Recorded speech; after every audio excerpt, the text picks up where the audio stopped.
charts, PowerPoints. I think Mike had one or two. I don't think Robyn has, and Charles has a few. So we're going to kick this thing off. Each one will take a few minutes. And we have a legal minute first. I'm sorry, what? You have a legal minute. Oh, yeah. Okay. Kathy's got a legal minute. Okay, so if you're a TREA member and you've been on these meetings before, you know that if you have a legal question, you're welcome to send it to us, and you can get that question answered for free without having to pay the hourly rate, as long as you're willing to share it with 100 of your closest friends. So the question that I got this month is about the governor's order on evictions. And I'm sharing it on your screen here. If you can see, this is our latest order. This order is long, but I'm going to cut to the chase for you. It does two things. Number one, in North Carolina, you cannot evict your tenants right now for reasons of late payment or non-payment. This order is good, as you can see right here, through June 20th.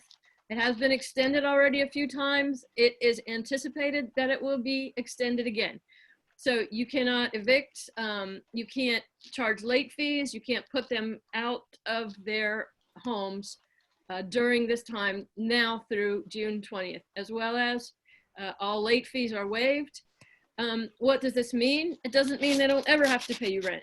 They eventually have to pay you rent, and if they don't, you can evict them. There are some rules. You cannot add late fees and penalties. You'll give them a 6-month period to pay their arrearages. What this also does is for commercial evictions. The same restrictions apply in North Carolina right now with the exact same provisions for commercial evictions. Now, here's an important thing, because this particular person who asked me the question wanted to do an eviction because they needed to move back in their home. They were selling their second home. They needed to move back into the home. The tenant would not leave. The tenant was not delinquent in rent. So as you see here, in E, nothing in this order affects evictions for reasons other than late payment. So in the case of the person who asked the question, you can evict for that reason. It does say here, you're strongly encouraged to work with tenants to the best of their abilities to avoid evictions in light of COVID. But the bottom line is, if that eviction is not for non-payment, you can evict that tenant. Again, just because rent is waived, it does have to eventually be paid. But then you can see the rest of that order there. It's kind of long. That's why I've highlighted these provisions here that we wanted to talk about. But the question, to answer the question that was asked, evictions can be done for reasons other than non-payment. So again, if you have a legal question you would like answered at our July meeting, you can email that question to Kathy, Kathie, at TREA.com, and it will be answered. And with that, we will turn it over to Robert Mohon. Hello, everybody. I'm assuming you can hear me all right. Let me get my screen ready. Can you see my slides? Yep. Outstanding. Surprise, surprise, surprise. It is pandemic time. Who saw this thing coming? It's a crazy world post-corona. Look at this. We now have masks. We have whole new language, social distancing. Who even thought that up? Now here we are. But interestingly, we have real estate to deal with. What's the future going to hold? Now, I will tell you that I'm not an accountant, an attorney, or otherwise any kind of professional of any sort. If you need professional help or mental counseling, you should seek that elsewhere. These opinions tonight are mine and not necessarily those of TREA. In fact, I like to hang out with smart people. You'll see Steve Forbes there with me, and I'm applauding you for hanging out with smart people here tonight. So as for me, my background, so you know where I'm coming from, is I have a day job. I still work, but I get to work from home. It's fantastic, and you should try it if you haven't already. I have done lease options in the past, but my preference is to buy and hold because I'm all about me some passive income. I don't like having to show up places for work. I like money just to roll in. And yes, I even like stocks and bonds. So hopefully I've got some friends here in the crowd. Well, let's face it. There have been some surprises, and here are some recent numbers just from yesterday. The jobs In May of 2020 versus 2019, you'll see on your screen there that there have been losses in all sectors. 12% overall, unless you lost your job, and then it's 100%. It's awful. A lot of people are hurting. Look at that, 37% of the restaurant jobs lost. 12% in retail, 9% in manufacturing and business services. That is two separate categories. It's just 9%, and I wanted to fit together on one line. Same on the healthcare and government at 6%. And look at that, finance has only had a 2% loss. Interesting. Now, I think people are still going to want to eat out, and I think most of those restaurant jobs will come back. But what about the rest of those jobs? Now, look at this from the tenants that you have in your rental properties.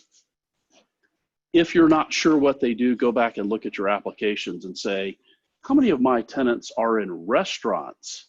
Are they hurting? Are their jobs gone forever? Are their jobs going to take 2 years to come back? Who knows? Are my tenants in retail? With e-commerce, who knows if that's coming back at all? Are they manufacturing or business services? Maybe 1 in 10 were affected. Healthcare, government, those will probably recover. And finance, well, it looks like they were hardly touched at all. So think about this in terms of your tenants, those who are paying you rent. What is this doing to their incomes? So Joe Davis works at Vanguard. He is the stock and bond Vanguard, the Vanguard group, that one, the big one. He says, regarding the recovery, we have seen here the shortest and sharpest recession ever. Some will talk about the V curve, where it went way down. I guess as you guys are looking at it, it went down and then it went up again when we started reopening. But I think he's right. The effects will linger for years. We're going to feel this for a while. But one thing he said that I've really been thinking about since I heard this yesterday is look for the pandemic to accelerate trends that were already in place. Like I mentioned, e-commerce. How many people in retail are now not going to be hired back? How many people in a given restaurant maybe will decide not to open up again for full dining room ever? Maybe they're going to do takeout, or maybe they went out of business. Now, restaurant people, maybe they can get a job elsewhere if it's available. But hospitality, that's going to be a tough one to recover from. So thinking back to 2008, here are some of the lessons that I learned. Back then, I managed my own properties, and maybe this is some of you, I worried about my marketing. On Saturday morning, I worried, I didn't get enough calls on Friday. Did I put those bandit signs out on the right corners? Were they facing the right way? Should I put one over here? Should I put one at all 4 corners? Should I put 2 together? I just worried about the marketing. I took all the calls. I blew all kinds of time for showing. I had to keep up with the laws. It was a lot of work. Does anybody else feel this? I had to worry if they were going to pay. And then when they did not pay, I had to worry when I was going to file or serve them or pay or quit. Fool with all that stuff. Do I have the right paperwork? Is it the current edition? I had to spend time checking them in, listening to the complaints, checking them out, listening to the complaints, and then arguing about repairs and then hiring and firing the vendors. Wow, that's a lot of work. And I realized in 2008, I've got all these other things to worry about too. Do I really want to worry about this as well? So I changed what I was doing as a result of that particular crisis in 2008. And some will say, what is your pivot plan? Maybe you've heard that recently. Well, my pivot plan back then was to hire a manager to do all this stuff for me. And my job is to manage them and watch for the money to show up. And I can tell you, when you stack it all up together on a screen, all this stuff on the left was a big bunch of headaches that I did. And now I do this stuff that's way less on the right. And man, this is what it feels like. So that crisis back then taught me to focus on what I did best and let those other things go. And to use the words of Robyn, who we'll talk in a moment, those weren't all minimum wage activities, but for me, they were like my minimum wage activities. They were things I was not good at, and they caused me pain. And so I got away from that and did the things that really paid off for me. So as far as the corona now, what should we do going forward? My thoughts are that I think you should have cash on hand for opportunities. If you're not sure where to put it, look at some of these online banks or CDs. They pay a lot more than the local bank, but don't overlook talking to your local bank because they're the ones that may also make loans for you or lines of credit. Be friendly with people that have money. I mentioned lines of credit. If you don't have them, look at setting them up, whether it's a home equity line of credit or now a line of credit on a paid off rental property, which those are existing again. You may consider, if you have a big wad of cash, to do some hard money loans. Just some considerations for your cash. Next, I would say have patience with yourself and with others. People are edgy, a little bit crazy lately, and to be quite frank, I've been a little edgy lately, and I have to have patience with myself, and thank goodness my wife is very patient, and hopefully your family is too. I think all this time on Zoom and all these technologies have made us go crazy, and I think you need a daily tech diet. Consider family time or even a hobby. I've got a kid up there playing with a puzzle. It looks like Legos. Consider getting away from the technology and doing something where you have to go outside or you physically touch something. I think that's already made a difference in me and my mental well-being with all this online technology. Recheck your long-term goals. Probably whatever's gone on, it's probably not going to change your long-term goals. You just may need to go back and relook at those again and say, yes, this is what I need to focus on. And if your counsel advises you to adjust on the short term, maybe do it. But otherwise, just have patience and be generous toward others. Whether it's people you know, people you interact with, people in the store that maybe aren't observing the 6-foot thing, just be patient and generous with folks. I think it's going to help you go a long way. And until then, I'm going to keep working my day job, buying and holding, working on passive income, and watching my stocks and bonds. Kathy, back to you. Thank you so much, Robert. Yeah, let me pick it up. Robert, thank you so much. That was really cool. Good advice. And I particularly like the thing of having some patience and some generosity with other people because tempers are tending to get short nowadays. Mike Jacka is going to talk to us next. And Mike, I suspect that Robert maybe stole some of your thunder, but give us some advice about what you've been doing or what you did back 10, 12 years ago and what you're doing now and what folks ought to be looking at. All right, Mike, take it away. All right, well, thank you, Chuck. And thanks, Robert. You actually, while I was listening to you talk about it, reminded me of a couple things and pointed a few things out to me, which is another reason why, attending these meetings and being part of TREIA is so valuable, is coming together and hearing from other people who have been through this and have different ideas. Everyone's seeing different perspectives from things. Rob has been around for a while. I've been around for a while. And like Chuck said, I've been in real estate for more years than I care to admit. And I heard a national speaker once a few years back say, I've been in for more than a quarter of a century. So every year after that doesn't matter. So for me, I'm the same thing. I've been in for way more than a quarter of a century. And I started out like most people did. I was interested in real estate.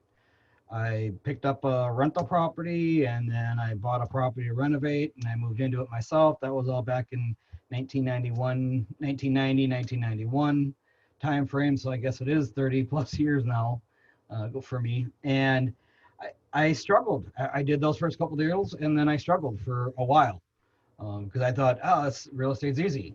I bought a rental property and then I fixed up a property. Well, I stumbled into them and did them and I got lucky.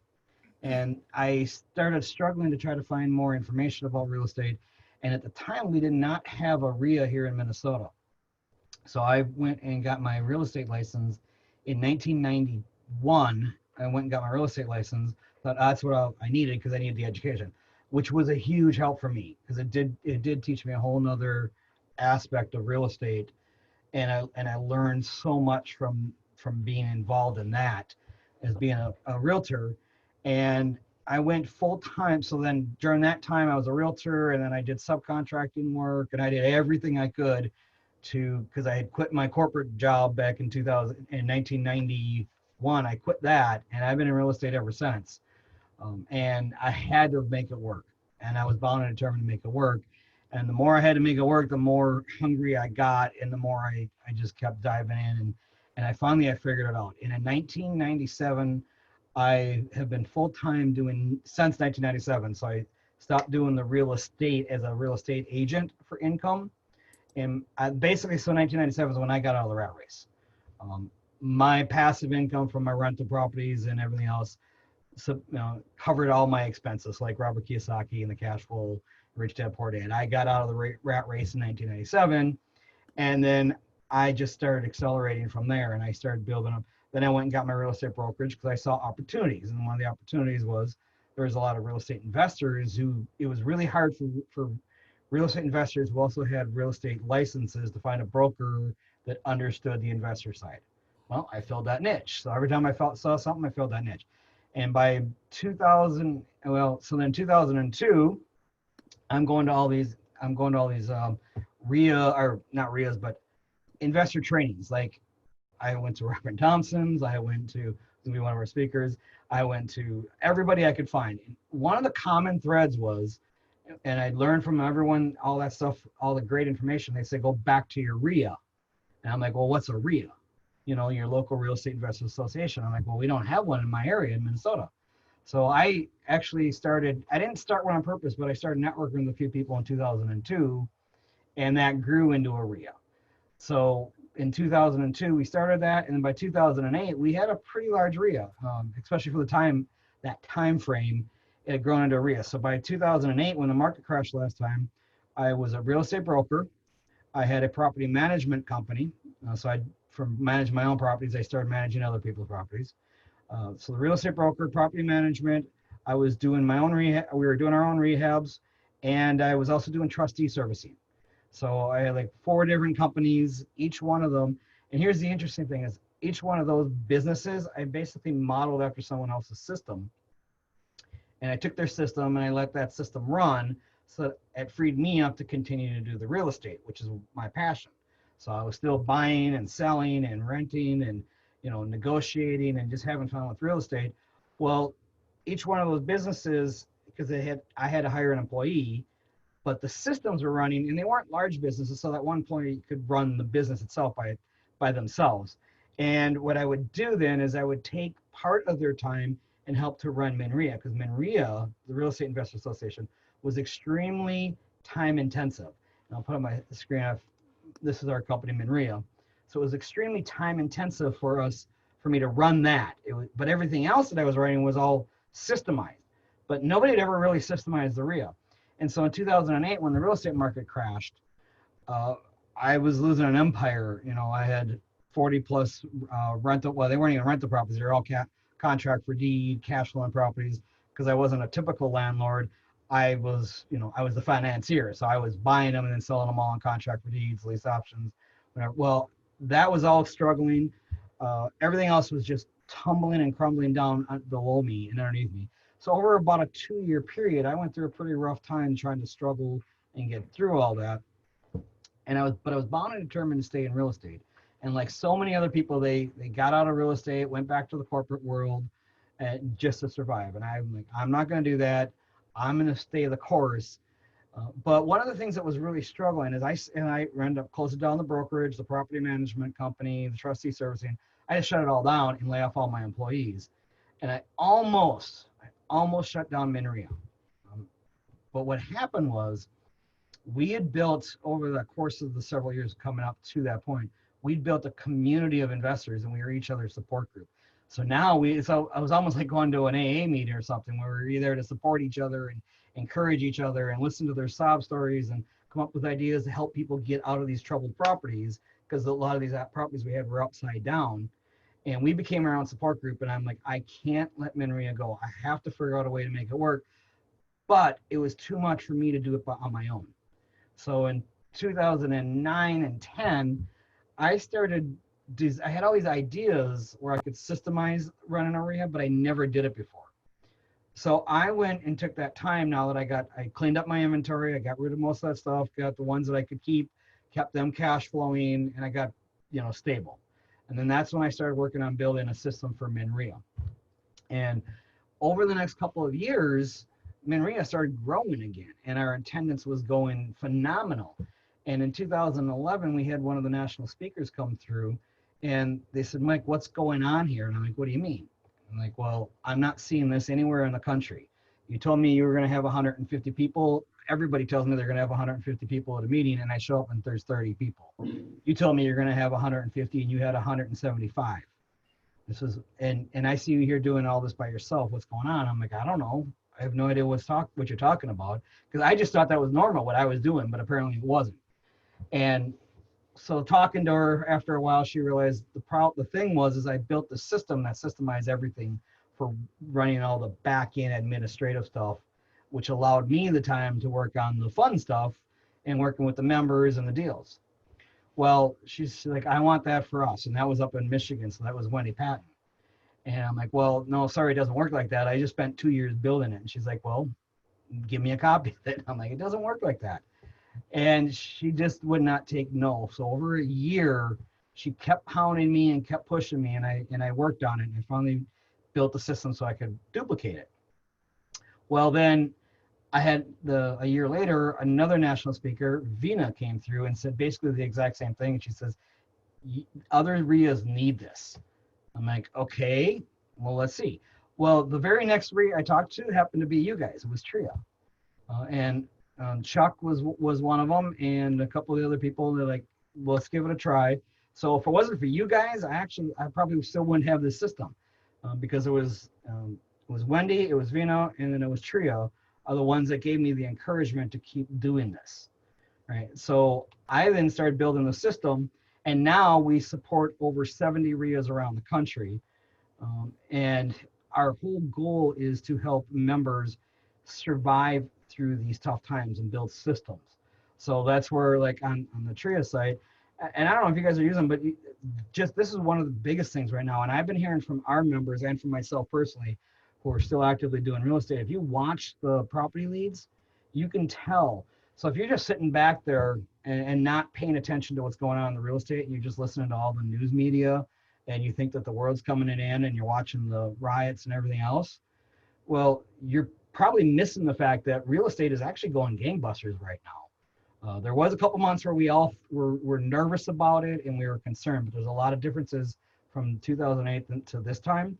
There's also some similarities, but the tools that we have built for you guys through TREA is what's going to help you guys get through all this. And you can see inventory is selling. I mean, if you're looking on the screen right now, there's some properties right here just on the TREA's website that are pending.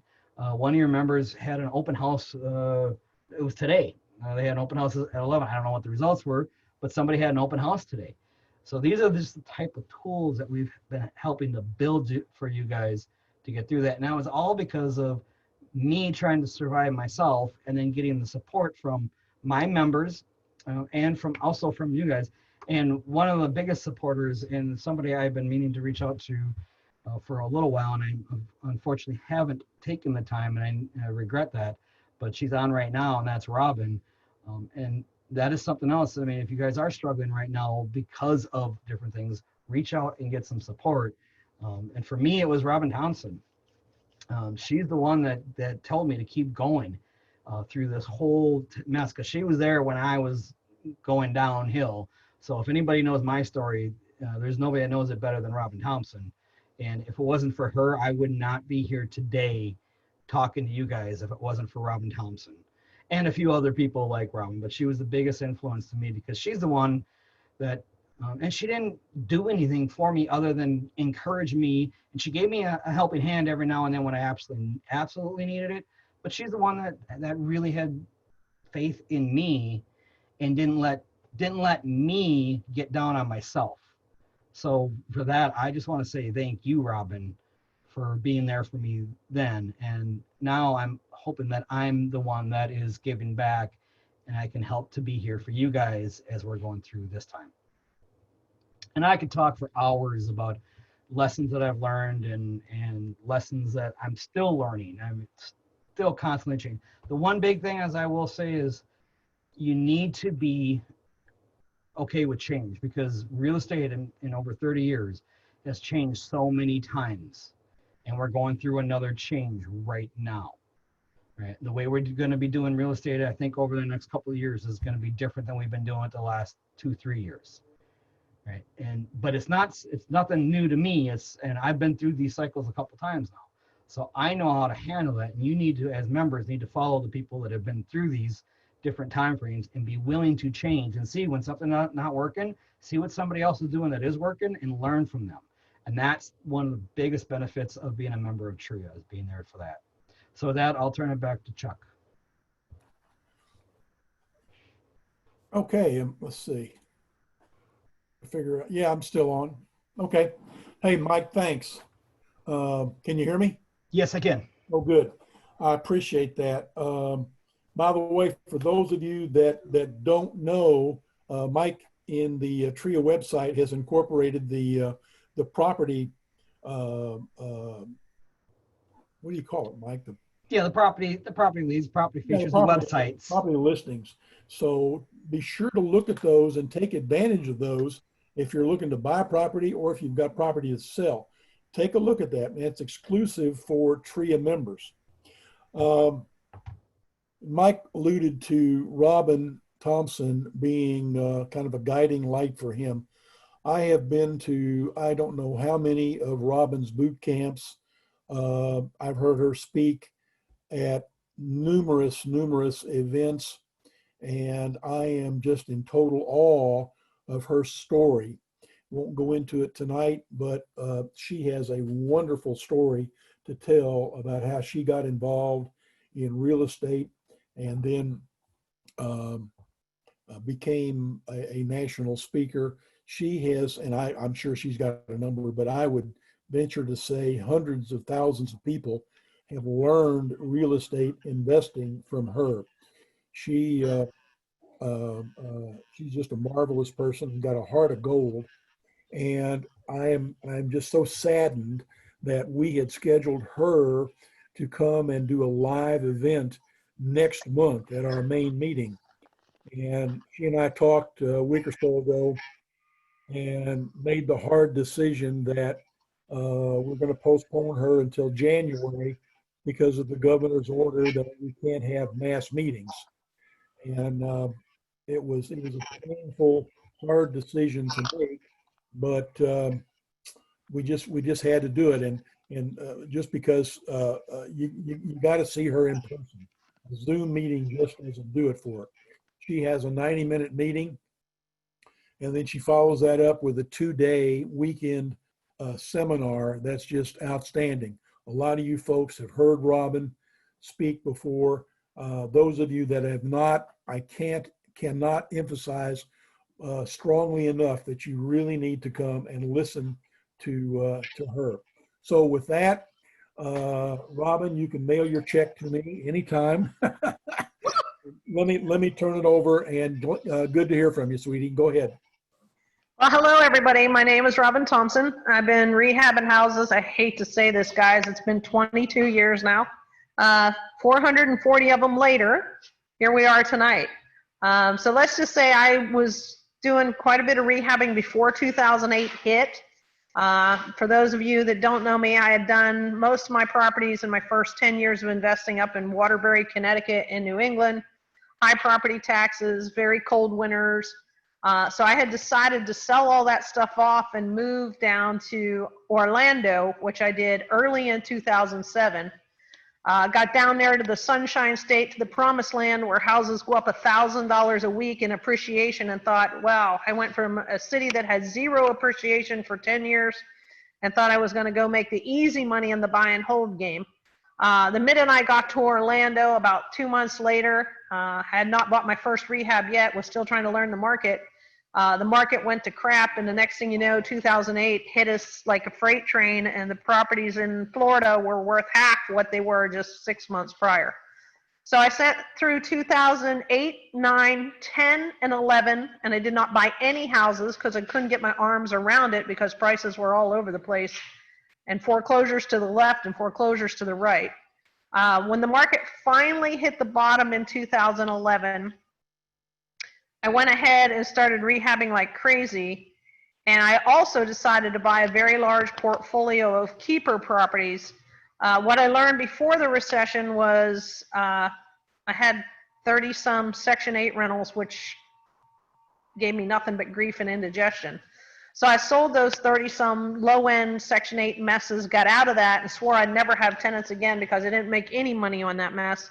After the recession, I bought some rental properties, broke my own rules, but I bought them on golf course communities and places that would appreciate in the highest and best school districts. And so I have kept those those properties and left them go ahead and pay themselves off. So I did most of them with seller financing at 0% interest. What I can tell you, the tenants have pretty much paid for them. They didn't make a whole lot in cash flow, but they built a massive amount of equity since 2011. And I have been since 2018 and 19 exchanging those through 1031 exchanges into the vacation rental market in Branson, Missouri, as well as Florida. So obviously Corona-19 threw a monkey wrench in a lot of things for me, but it was, you know, I was speaking about 180 to 200 days a year going into March when the virus took its toll. I can tell you I've very much enjoyed the last 3 months of being home, and it's given me a lot of time to think about all the learning lessons of the last 22 years and really understand where we are right now and how much different this pandemic is than 2008. So I took a bunch of notes. I didn't prepare fancy slides like the rest of the guys, but let me just go over some of the lessons that I think y'all need to learn that are Robyn's gut instincts, if you will. When 2008 hit, I watched a lot of my students, thousands of them, as well as several of my very high-end mentors get wiped out financially and lose everything. I did not. And what I was able to determine is the reason I didn't, I have always had some core beliefs, which I want to give those 4 to you tonight, and I think you need to take this close to heart. One of the things that I learned a long time ago is build reserves, reserves, reserves. So I'm one that when I buy a house and I fix it up and I sell it and flip that thing and make $25,000 or $30,000, I usually take $4,000 or $5,000 and pack that away in what's called a reserve bucket. And a reserve bucket means it's cash and you hold on to it and you don't spend it. And if you use that money to buy another house, that's not reserves, that's working capital. So over the last 12 years since 2008, watching all my friends go upside down financially, I've built up very large cash reserves because I kind of figured there'd be another rainy day in this world. I didn't think it was going to be a pandemic. I thought it was going to be another recession. But what I can tell you, my reserves coming into this mess that started in March were very deep. Now, what that gave me the ability to do is ride this storm out knowing that I don't need the PPP money. I don't need the stimulus check. I don't need any free handout from anybody, and my life doesn't depend on any of that to pay for groceries. What I can tell you is I think all of you need to take, when you profit in real estate, whether you're a realtor and you sell a house, or you flip like I do and you rehab, or your tenant pays the rental check, I think you need to take a little bit of that money every time you get a check and pack it away into reserves and hold on to it like a little squirrel getting ready for winter. Because if you do that, when a pandemic comes along, you're able to make your bills for months and months and months, whether anything comes in or not, and whether your tenants pay or not. And I think that's really important. Is the problem in America today is we don't save money anymore. We spend everything we make as a nation. And I think we need to stop that and be a little bit mature about our lives. So reserves, reserves is the first thing. The second thing I think is important for you to learn, which makes me very different than a lot of the people that are in this world, is I had very low loan to value ratios when the recession hit, and I had even lower loan to value ratios when the pandemic hit. And what that means, loan to value means what you owe on the property versus what it's worth. I'm a big fan of when students buy houses that they buy them at 70 cents on the dollar. And that means to buy it, fix it up. So I don't ever want you to leverage a house of 90% of what it's worth or 95% of what it's worth, because when a pandemic hits or a recession, it ends up you are in a negative equity position. So I think always trying to pay the house down, getting it paid for, not owing a whole lot on the house, that's important to you. So you constantly want to make your houses work hard for you and pay them off. So let me give you an example of that. I'm in the vacation rental scene in Branson, Missouri. Vacation rentals, Airbnb, HomeAway, VRBO is the wave of the future. Those properties, non-pandemic, the amount of bookings that you get for vacation after you pay all your expenses and your taxes and insurance, those houses, you can literally take the profits off of them and get a house paid for in 6 years. That's a really fast way to pay the house down. If you take all the extra money that the properties throw and you put it to your mortgage, you can literally pay them off really, really fast. So once the houses are paid for, you can't lose them. And so I'm a big fan of taking extra cash flow and throwing it to principal, because that compound interest savings to you really builds your piggy bank up quick. So that's number 2. The third one I would tell you is don't live off your cash flow. And I see so many students do this.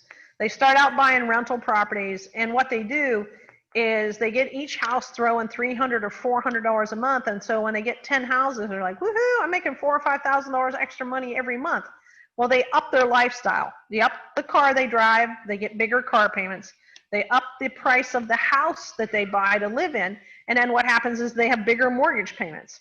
So they're living off the cash flow and using that to feed the lifestyle with no thoughts of a roof aging out, or hot water tanks need to be replaced, or HVAC system. I had one replaced today. Of that kind of stuff happening. And so what happens is they never get the house paid down. And, you know, they'll refinance and pull the equity out. So I don't want you to do that, which is number 4. Once you do pay a house down, leave it alone. Don't go in there pulling equity out of a house and refinancing it and starting the interest clock all over again. And leave the house work hard for itself. Let it get itself paid for. Once they're paid for, you don't have to work anymore. And, you know, going into this pandemic, I can tell you, I was just as scared as the next person.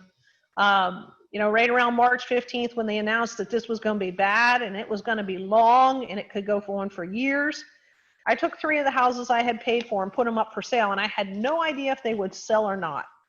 The good news is, in this pandemic, the houses still sold. The reason this is different than 2008 is our inventory of what's available for sale is extremely low right now. So the 3 houses I put up for sale, I put them all up at market value. I thought, you know, if one of them sells and I can bring in $200,000 or $300,000 cash and ride this out for a year or 2, I'll be good. And I was fortunate. All 3 of my houses sold, and all 3 of them actually closed. I figure when all 3 went under deposit, maybe I'd get lucky and one person would get their mortgage through. What I've learned from this pandemic is the interest rates were really low. That kept the buyers buying. The other thing I learned is, because my houses were empty, they were rehabs. They weren't tenants in them. They were rehab properties. What I learned is the people wanted to look at them because it was safer to look at a house that was vacant than to look at a house that was being owner occupied. So what I had all my realtors do is give them the lockbox code and let the buyers go alone. So unsupervised. And because the buyers could take their time, they could look at all the amenities, they could look at all the upgrades. All 3 of mine went under deposit really quickly. And so my advice to a lot of you is the rehab market worked really, really well during the pandemic, especially if you're entry-level houses and staying under, you know, the high-end $500,000 number. I can tell you the rehab business was strong through this pandemic. And it was also strong in the recession, especially first-time buyers. Just as many first-time buyers bought in 2008, 9, and 10 as they do any other time. FHA and VA loans stay strong because anybody can go from an apartment to their first house. And so those would just be some of the things I've learned across these last 2 rough times, if you will. I hope some of that was knowledgeable for all you folks. The only thing I can tell you, the scariest thing for me was my vacation rentals did have about $80,000 worth of cancellations for the month of March, April, and May. The good news is now that the virus seems to have subsided and a lot of the states are opening up, I can tell you those numbers have all coming back really, really strong, and they're coming back stronger than hotel numbers. So I guess from a travel perspective, the vacation rental and the Airbnb stuff has been really strong for me. So, and I still think it's a good investment and a good thing for everybody to learn. So Chuck, that's all I got.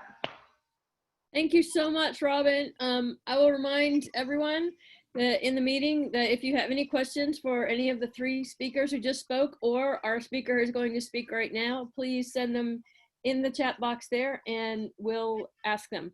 Our final speaker is the Wake County Register of Deeds, Charles Gilliam. Charles is a graduate of the University of North Carolina at Greensboro with an MBA, and undergraduate from UNC Chapel Hill, and a Juris Doctor, which means he's an attorney, from Michigan State. He's been an attorney for 38 years. He has been our Register of Deeds here for the last couple years. He was a former district court judge in Wake County, and prior to that, he taught legal classes at North Carolina State University. He also, interestingly, was a European lawyer living in Europe for a time. He's married with 2 children who are both graduates of Wake County Public Schools and both graduated from college majoring in computer science. He likes to grow vegetables and flowers. So without further ado, here's our Wake County Register of Deeds with some statistics for your edification, Charles Gilliam. Hello, everybody. Are you able to see my slides on the screen? Hold on, Charles. I'm trying to get there. Yes, we can see. Okay, Yes, sir. that's great. I'm also a North Carolina licensed real estate broker. I've never done that for a living, but I've been a real estate broker since 1974, an attorney at law since 1982. For 3-some years in the 70s, I was a branch manager of a savings and loan back when we had savings and loans, so that has to do with real estate. My only real estate investments are timberlands. I don't have the kind of real estate investments that you guys have. So our office has not shut down. We're continuing to operate as we normally do. Half of our business is recording legal documents and the other half is vital records. We won't be talking about vital records today. In early 2019, I devised and tested 2 disaster recovery plans. One was for data recovery, such as what happens if your servers are hit, which is what happened to Durham County March of this year when that Russian virus knocked out their servers and they were out for a while. And the other was human recovery. And I always used to say when people would ask, well, why are you doing a human recovery disaster recovery plan? I said, well, I don't know what'll happen. Maybe the Spanish flu will hit the courthouse. And I wasn't really thinking the Spanish flu would hit the courthouse. That was just something I said, but it turned out it was sort of true. So on March the 6th, 2020, I decided to implement the Human Disaster Recovery Plan. And that involves that most of the recording and indexing staff goes home. And we have some recording staff in the office to handle mail. The last day that all the staff were in the office was Friday, March the 13th. The next week, they iteratively went home. We kept some people in reserve, and by Wednesday, March the 18th, we knew that everything was good. And we have, say, 13 to 18 people at home now doing recording from there. So we do not need the office anymore. If the virus were to hit the courthouse and everybody were to become sick of virus, the people at home are safe. 98% of our deeds and deeds of trust are currently being e-recorded. Before the current situation, it was 90%. So it was, it was mainly that always. And 90% of all instruments are e-recorded, and the previous state was about 80%.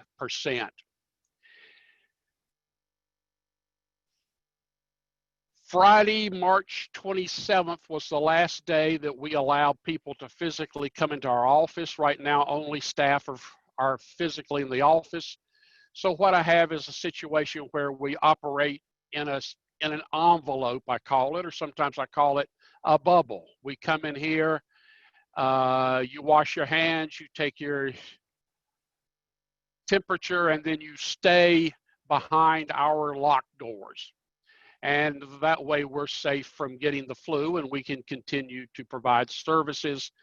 And we are providing all of our services, both vital records, deaths, marriages, births, all that paperwork, as well as recording legal documents. If something were to happen and we were to get flu, those of us who are in the office, that's okay. We would just go home. We would self-quarantine, no problem.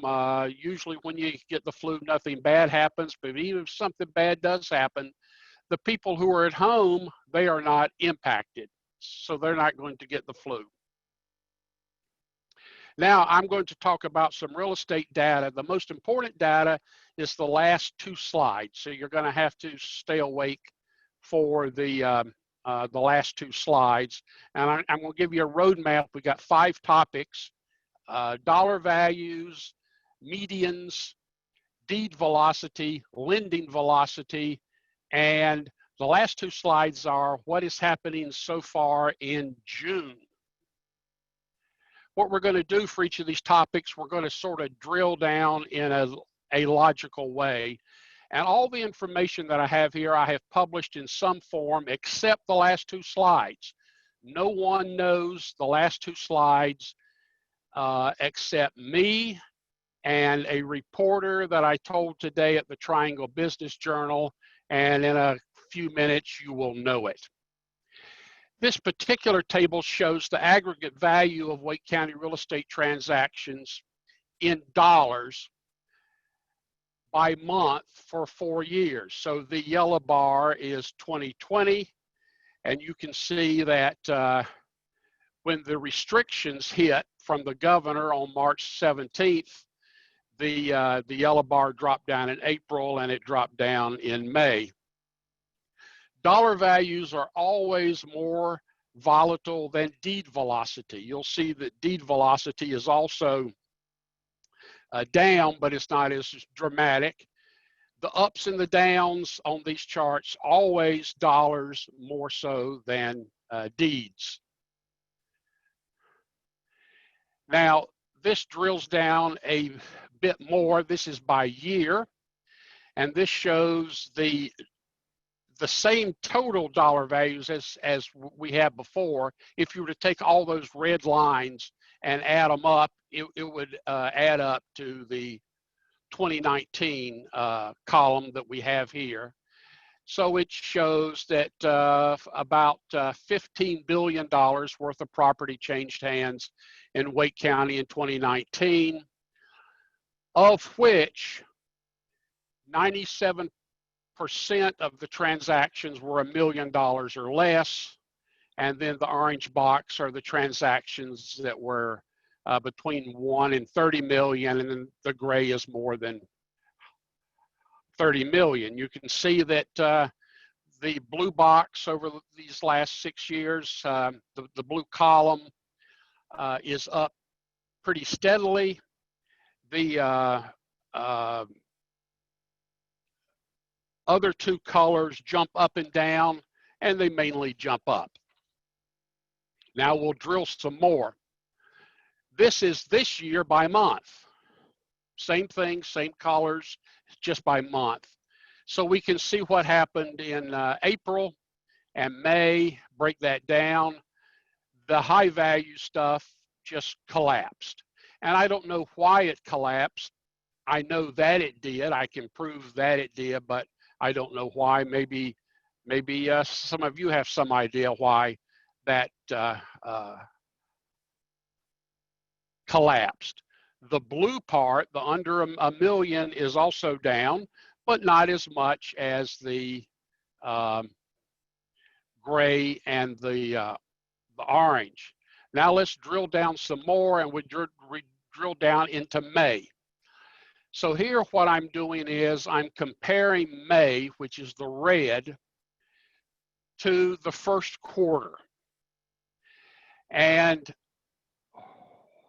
what we've got here is I have $50,000 price bands. This is the market under $1 million. So if you look at the previous chart, that would be the blue part. The median price in Wake County in 2019 was $303,000. The median price in the first quarter 2020 was $310,000. So we can just call that 300,000. So if you look at the chart that we have, the ones where the red bar up at the top, it says there were 340 transactions. And then the one next to it, it says there are 325 transactions. The median sort of falls between those two price ranges on the graph. And what this data shows is that property that is selling above the median is holding up pretty well.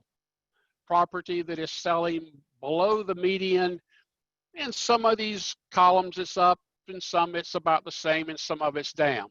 So the stronger part of the market is actually in the higher end.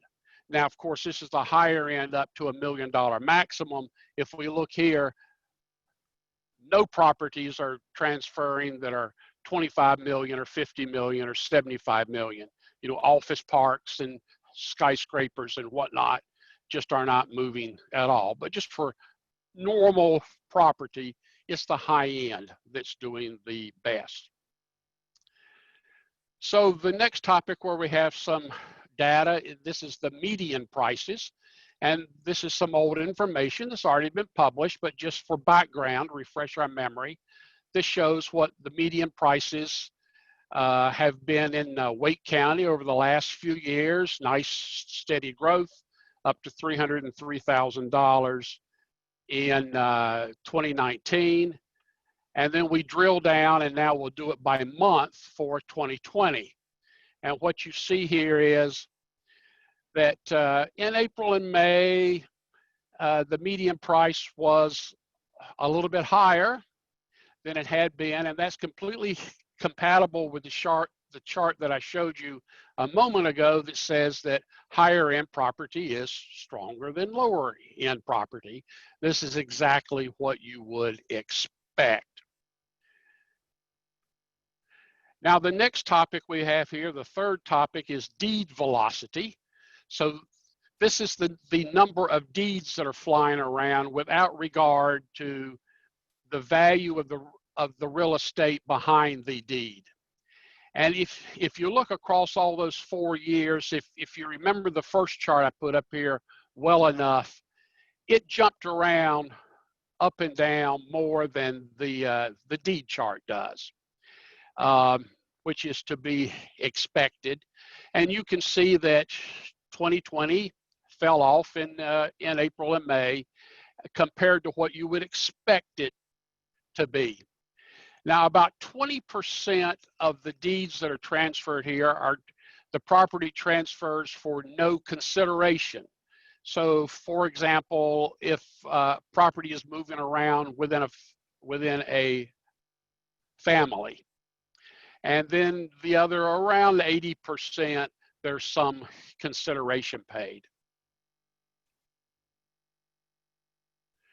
Now, this is the deed volume daily.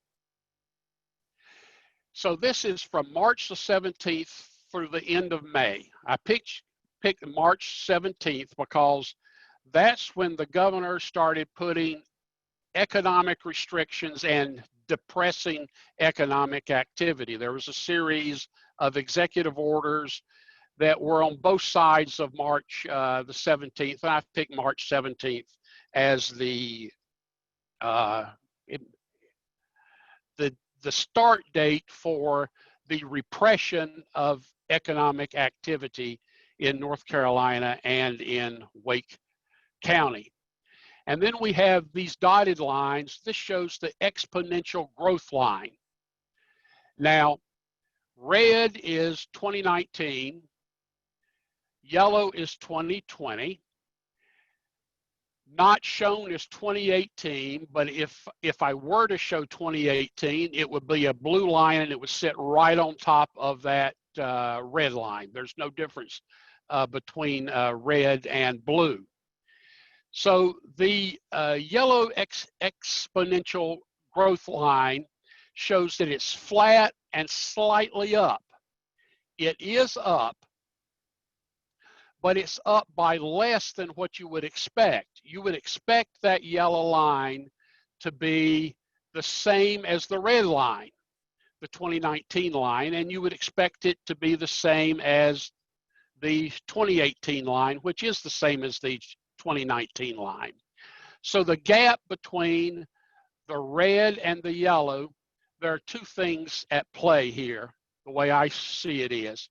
You have the restrictions are pushing down, and seasonality is trying to pull it up. The difference between those two lines is the net effect. Seasonality is pulling up, restrictions are pushing down, restrictions are winning out somewhat. And the amount of the gap, if you were to use some calculus, you could find the area between those two lines, and that would tell you how much value has been lost in this period between March 17 and May 31st. Now, let's go to lending. Lending is up super big. Lending started to go up last year in the autumn. So those high red bars on the right, that's the 2019 lending starting to just take off. And then the yellow bars are your 2020 lending, and it's sort of going through the roof. This is as people are refinancing. Interest rates were low late last year. People started taking out more loans this year. Because of the virus, the government has taken other actions. They put trillions of dollars into the economy, cut interest rates sort of to zero on your overnight rate and all, and people are refinancing like crazy. And here is another chart that shows this linearly. The previous chart is good because it takes into account seasonality. This chart does not take into account seasonality. It's here for another reason. The gray is the number of deeds of trust. That would be lending transactions involving real estate. The red is the number of deeds. When the difference between deeds of trust and deeds is small, that means that most of your lending activity has to do with property being transferred from one party to another.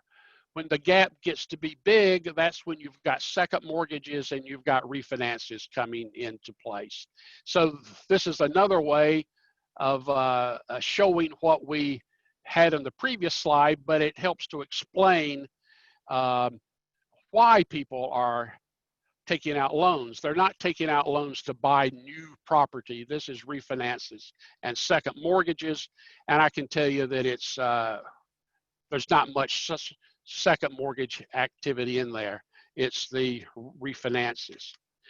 Now, we're going to now go into the last two slides, and these are the money slides. June has zoomed way up. In the first half of June, we are getting close to being back to normal. Let's look at the box on the left first. This is the number of deeds that are being transferred. So we've got the months of March, April, May, and June this year. And if you compare those, you can see that June is up 25% from May, it's up 19% from April, it's up 5% from March, which was before things started going down. It's still down 6% from June last year. That's not too bad. May was down 19% from May last year, and April was down 12% from May last year. So being only 6% down, that's not all that bad. The other box is the dollar value of the transactions. And on this box, just like the first one, this is by day for the first 10 days in June, and then you come down and you get a total for the first half of June. You can see that June is up 51% from May. It's up 26% from April. It's down 9% from the same days in June of last year. But let's compare what May was. May compared to May 2019 was down 37%. So we've gone from 37% bad to 9% bad. And April was down 26%. So 9% doesn't look all that bad. Last slide. This shows the daily deed volume and the exponential growth curves for the most recent period, March 1st through June 12th. So this is 1.5 months. If we go all the way back to here we're starting where the governor started to shut down economic activity. If you look over on the left, you'll see that the yellow exponential line and the red exponential line start from the same place. This is because back on March the 16th, nothing bad had happened yet. Then things start to diverge. Here you can see that the yellow exponential growth curve starts out below, which is exactly where it's supposed to be, because the chart that I just showed you, a gap developed. So on the left, that's that gap that has developed. What we're seeing here is that 2020 is now growing faster than 2019, and it's not shown on this chart, but also 2018. So that if the current trends continue, and there's no guarantee that they will, I absolutely positively do not guarantee that they will, it means that it's over at the end of June. The yellow line is going to hit the red line at the end of June, and that based on what is happening right this minute, first half of June, if that continues, that means by the end of June, the rate will be back to normal. It'll mean that June will still be down because the first half of June, there's a gap. And for all of June, the projection says that there's a gap. But when you start January 1st, not January 1st, July 1st, that gap will be gone. So it's possible that July of this year will not be down. As a matter of fact, mathematically, the data says it will not be down if you assume, which you should not necessarily do, but if you assume that the data holds, then mathematically, July of this year will be no worse or better than July of next year. So that's my data. And the end of what I needed to tell you. If you don't mind hanging around, we'll see if anyone has questions for you. Yeah, Please sure. text any questions you have in the chat box. I do have a few for our previous speakers that I'll start with those. The first question is from Pamela Fox, and this question is for Robyn. So if our speakers could go ahead and unmute. Robyn, you gave a list of things. Number 1, reserves. Number 2, low loan to value. Number 3, cash flow. What was number 4? Sorry, I missed it. Okay, number 4, let me think. Number 4 would have been to make sure that you look at rental properties that pay off quickly. Something where you can take the extra cash flow and apply it to principal and then have that compound interest savings. The compound interest savings was number 4. Okay, thank you. Next question is for Mike. And this question is from Allison Slady. Mike said he was buying property owner finance at 0 interest. Can you explain that? How is that possible? Well, first of all, you have to find properties that are free and clear or pretty close to free and clear. And a lot of times they're going to be out-of-state owners, tired landlords, and they're not as concerned about getting the cash as they are getting a fair price for the property. And just make them the offers. Usually when I make my offers, I'm making multiple offers. So I'm running the numbers and I'm using the exact formula that Robyn was talking about, that 70% male formula. So I always make that offer, but then I also give them an alternative option of much higher price. And if they take the payments over time, but that's based on a 0% interest rate. And then I let them choose. And then, so I give them usually 2 or 3 different options and let them choose. They don't always choose it, but at least I'm giving them the option. And every now and then they do. Great, thank you, Mike. As of right now, I have 4 questions for Robyn and 2 questions for Charles. If you have more, please text them in. So Robyn, this is from Tiana. Do you have Airbnb in big cities or small towns? Is there profit in both areas or maybe just vacation areas? Okay, I have them in both. I have Branson, Missouri, which is one of the vacation capitals of the world. That little town's got over 100 shows a night.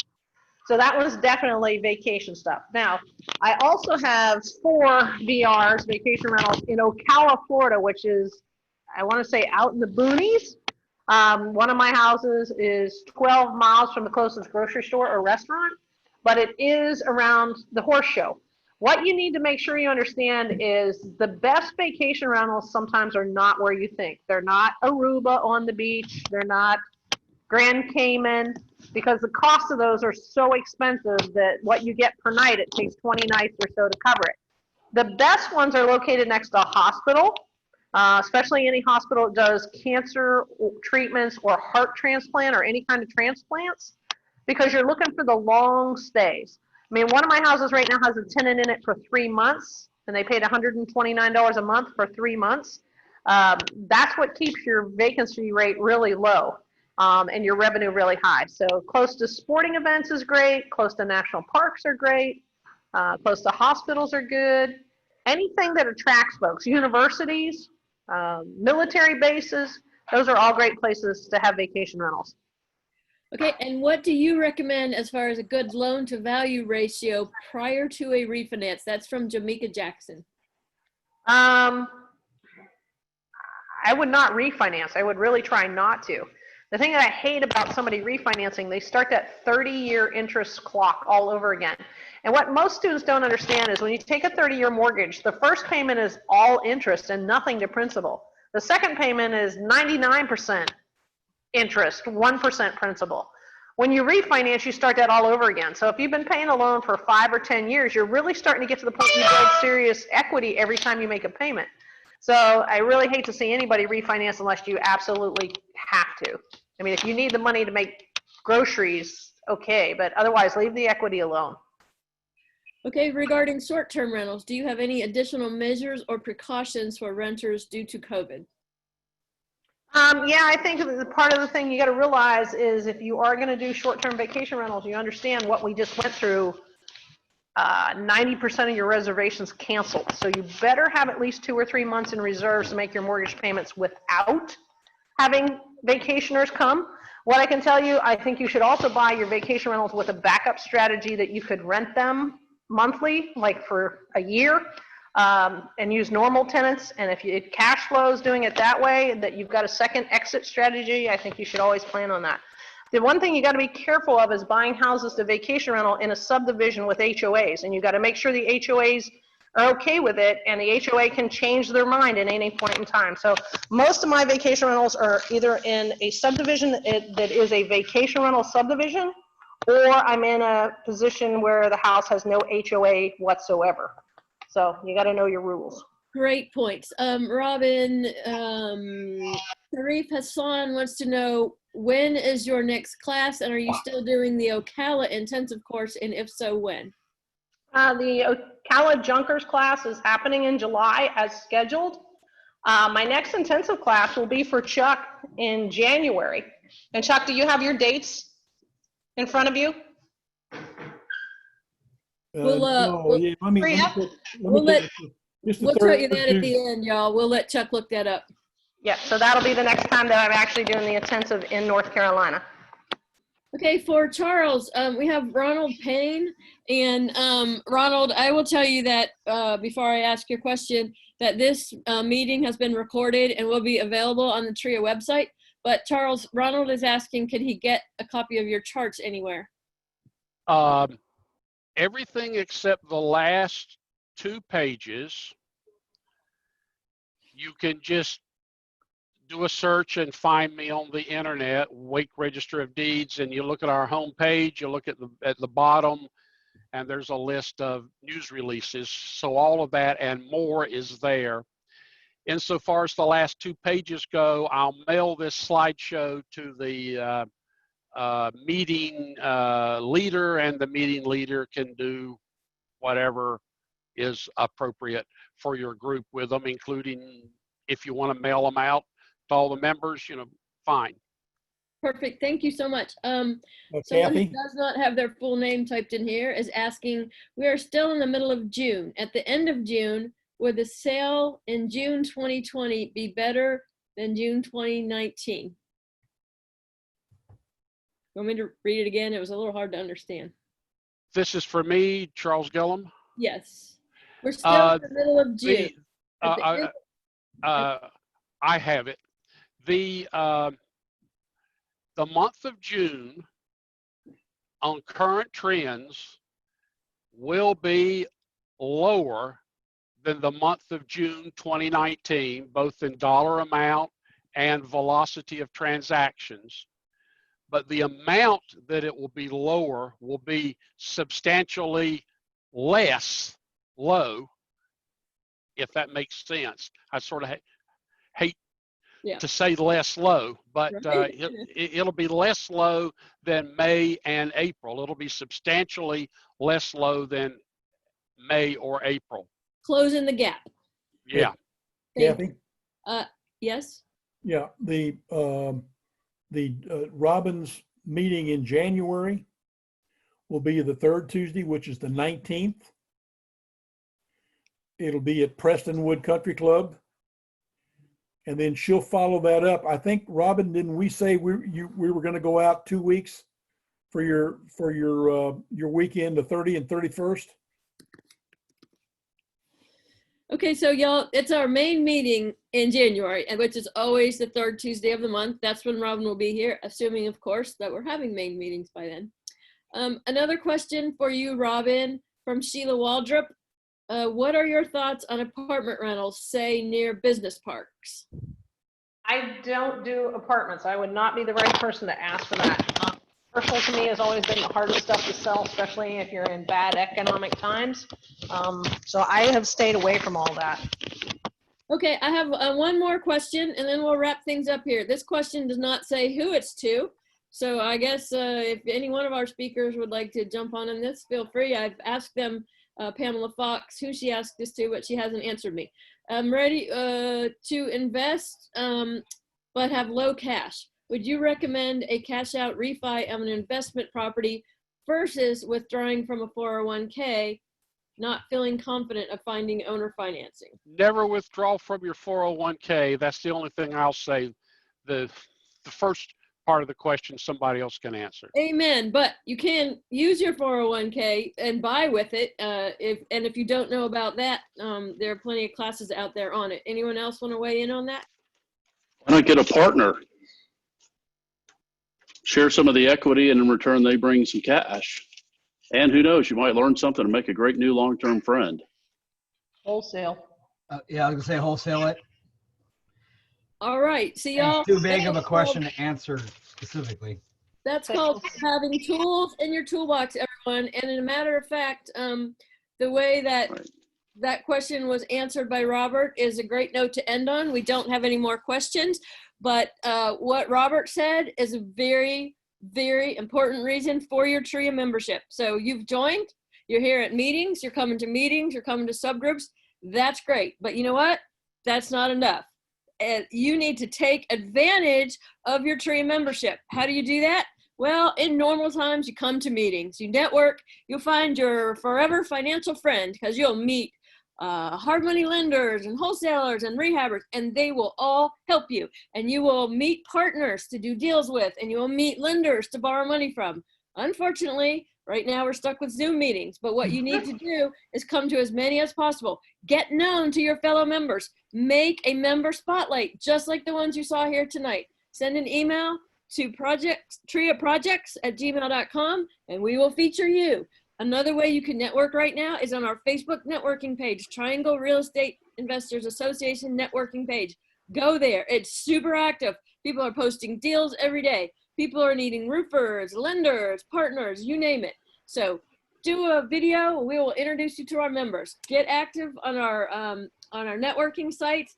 Get involved. You can volunteer for TREA. You know what? As much as you want to be involved, we want you. We are trying to develop programs catered to your needs. So tell us what you want. We have mentoring programs in the works. We have new classes in the works. This is stuff we've been working on for 3 years. The reason that we changed our structure is to be able to serve you better. So you know what? Now that you're here, great. But take advantage of this membership. It's all about what you make it. And that ties in perfectly with Robert's answer. So I'm just going to ask any of our board members if they have any announcements or things they'd like to say before we tell you all good night. Jackie, Chuck, Leslie. We also have Crystal Slater here tonight as a board member. Y'all, that's another thing. Get to know your board members. Get involved in TREA. If no one has any announcements, I will say thank you again so much to our speakers. Thank you, Robyn. Your information is always so valuable. Thank you, Mike. For y'all, every time you go on the TREA website, you can thank Mike. Every time you have a problem on there, Mike is who I go to. Thank you, Mike. Thank you, Mike. Robert is a great, great REIA leader out of Nashville and a super experienced investor. And of course, the Register of Deeds in Wake County here, that information was awesome. Once again, within a week, this video will be posted on our website. You just go to the calendar, click on the date of this meeting, scroll down, you can watch the whole things. And as you heard Mr. Gilliam say, he will also share those slides so we can get them to you if you'd like them in a different format. Thank you so much. I'm just getting a lot, to all the speakers, I'm getting a lot of texts here just saying, thank you, good job, thanks so much. Great meeting. So thank you all once again. Thank everyone else for being here, and I'm going to end this meeting. Have a great night, all. Good night. Bye. Stay safe. Stay safe. All right. Thank Bye. you. Good night. Good night. Thanks, everyone. Bye.